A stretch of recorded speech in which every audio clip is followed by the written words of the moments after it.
Araling panlipunan, mga Pilipinong nagtanggol sa bansa laban sa mga Espanyol.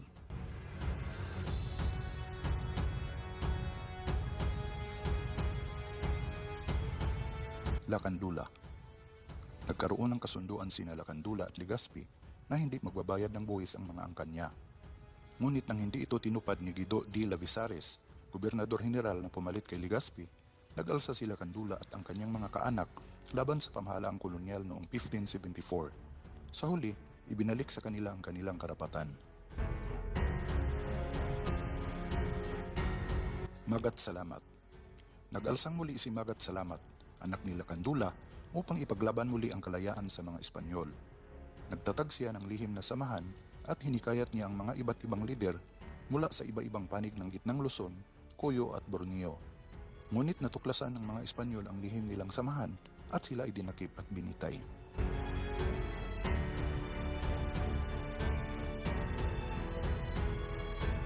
Tamblot at Bangkaw. Naganap ang rebilyong pangrelihiyon nang tinalikuran ng ilang Pilipino ang Kristyanismo. Nais nilang bumalik sa nakagisnan nilang relihiyon. Si Tamblot ang namuno sa Bohol, samantalang sa Liti naman ay pinamunuan ni Bangkaw. Hindi sila nagtagumpay dahil kaagad silang nasupil at pinugutan ng ulo ng mga Espanyol.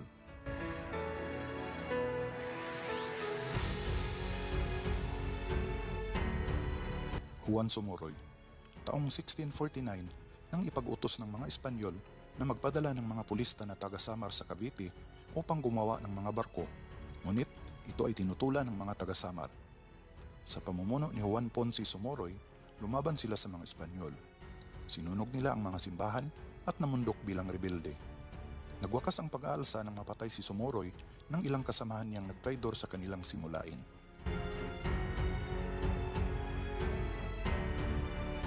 Francisco Maniago. Pinangunahan ni Francisco Maniago mula sa Mexico, Pampanga ang pag-aalsa sa Lingayen at Pampanga. Sumiklab ang pag-aalsang ito dahil sa mga pagpapit ng Espanyol sa mga Pilipino, ng pagpapatupad ng pulo i serbisyo, bandala at sa pilitang paggawa.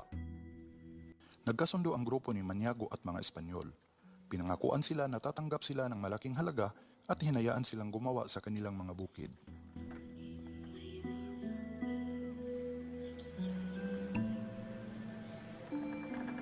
Francisco Daguhoy. Pinamunuan ni Francisco Daguhoy ang itinuturing na pinakamahabang pag-aalsang isinagawa ng mga hindi Muslim. Nagsimula ang pag-aalsa ni Daguhoy sa isang personal na hinanakit laban sa mga paring tumangging basbasan ang bangkay ng kanyang kapatid na si Sagani na namatay sa pakikipagduelo. Lumaban siya sa mga Espanyol at nahinto lamang ito nang siya ay tumanda at namatay. Diego at Gabriela Silang. Nagsimula ang pagre-rebelde ni Diego Silang nang dahil sa mabibigat na pagpapataw ng buwis, pagsikil sa kalayaan at pang-aabuso ng alkalde mayor. Nag-alsa si Diego Silang kasama ang kanyang pangkat sa pamahalang Espanyol noong 1762. Itinatag din niya ang Malayang Ilocandia kung saan ang lungsod ng Vigan ang kabisera. May 5 buwan ding nahawakan ng pangkat ni Silang ang Vigan. Pinatay si Silang ng natalik niyang kaibigang si Miguel Vicos at kasabwat nitong si Pedro Becbec habang siya ay nakatalikod sa dalawa.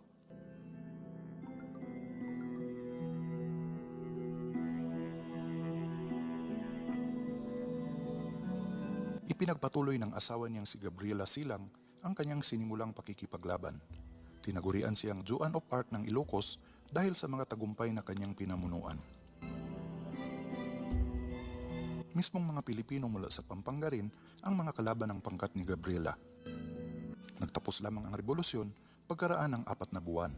Nahuli at binitay si Gabriela.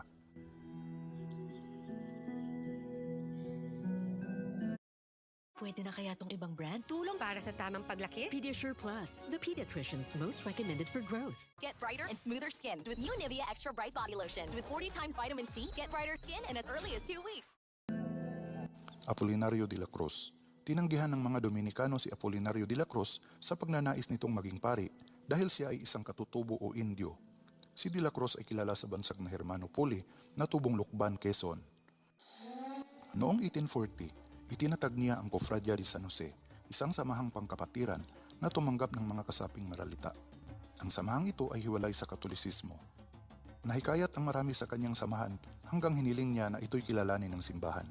Ito ay pinangambahan ng mga Espanyol at itinuring na kalaban ng simbahan at ng pamahalaan. Nadakip siya ng mga Espanyol noong Nobyembre 4, 1841 at hinatulan ng kamatayan sa pamamagitan ng firing squad sa edad na 27. Pinagputol-putol ang kanyang katawan at ibinandera sa publiko upang hindi pamarisan.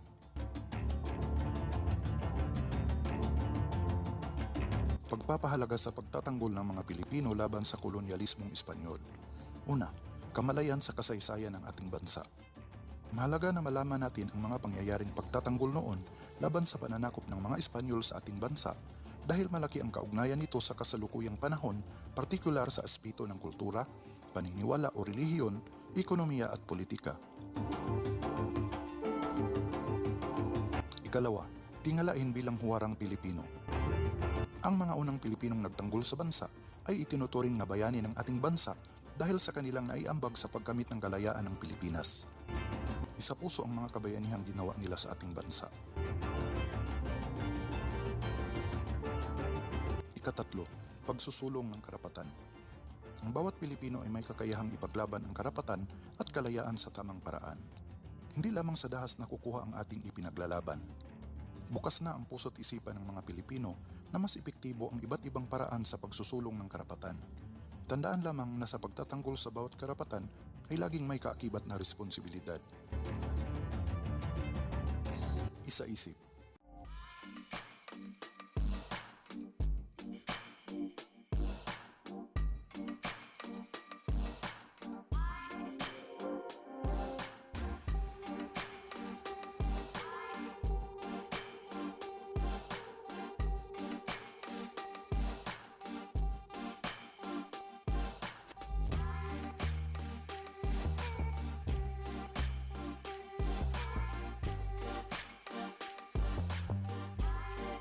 Tayahin.